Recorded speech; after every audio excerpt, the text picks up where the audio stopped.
So welcome back to part 2. Now we're going to talk a little bit more about those membrane proteins. So the membrane proteins have lots of different functions that will be essential for your cells maintaining homeostasis and maintaining that balance. So we have things like transporters, we have enzymes, cell surface receptors that will be able to receive an enzyme or a chemical that needs to get into our cells.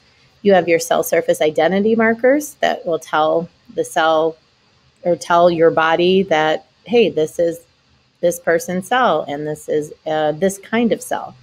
You have cell-to-cell adhesion proteins, so things that are going to help the cells stick together. And then you'll also have membrane proteins that are attachments to the cytoskeleton, kind of anchoring that plasma membrane to the cell itself, to making it a cell.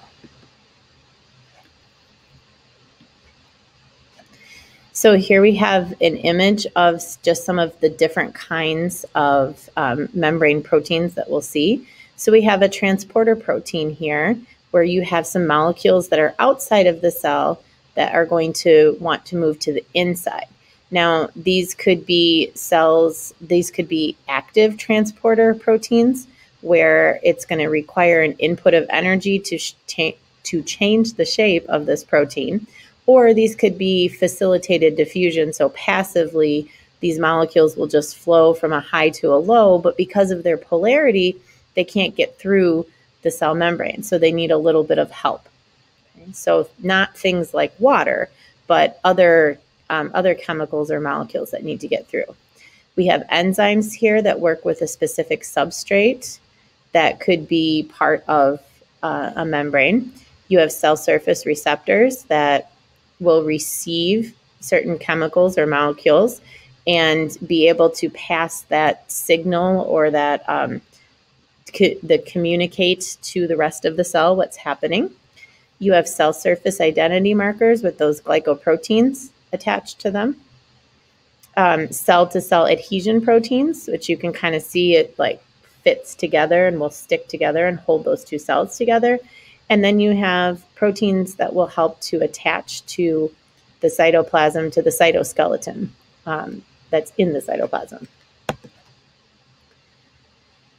So structure relates to function in that we have a lot of different membrane proteins, and there's a lot of diversity in them, in the different types of proteins that are in the membranes and on the membranes and under the membranes. And so that their functions and how they look will come out of what is in them. Okay, so you may not have a glycoprotein cell surface marker on an endomembrane system. So all of the plasma membranes have common features, and you will see those depending on where in the cell or on the cell that membrane is, if it's surrounding the cell versus if it's part of the endomembrane system. And then there's always those peripheral proteins that are going to anchor the molecules to attach the membrane protein to a surface. And those are all going to be dependent on what that cell is doing. Okay, so it's really the function will determine the structure determines the function. So what does it need to be will determine what it's made up of, and what it's made up of will determine what it can do. Hope that makes sense. So anchoring molecules are these modified lipids that are going to have nonpolar regions, and that nonpolar region is going to be on the inside because that's where the nonpolar part is.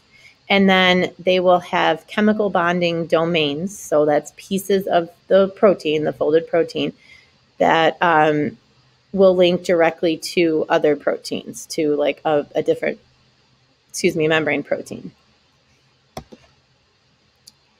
We also have those integral membrane proteins, which will they'll go all the way through the lipid bilayer. And you can see a couple examples there, and then you can see a peripheral protein there. So the ones that span the lipid bilayer will have those nonpolar regions where the nonpolar tails are. And then the polar regions will come out on both sides. And again, we saw that in our POGO that we did. You also have transmembrane domain proteins.